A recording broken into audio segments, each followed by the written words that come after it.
একই পরিবারের এক ভাই গুম হয়েছে, আরেক ভাই গিয়ে তার জায়গায় পরের দিন রাজপথে শপথ নিয়ে দাঁড়িয়ে গিয়েছে।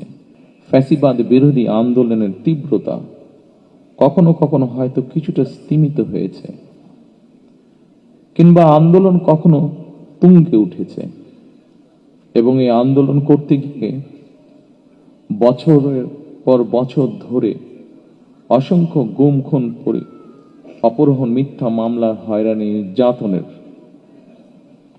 পরও বিএনপির একজন নেতাকর্মীও কিন্তু রাজপথ ছাড়েনি।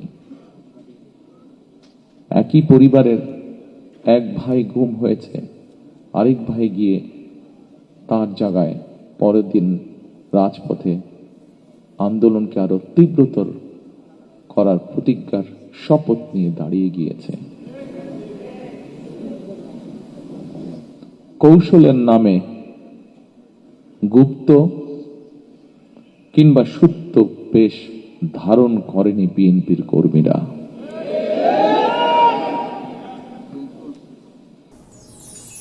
আপনারা দেখছেন ওপেন মিডিয়া সেল।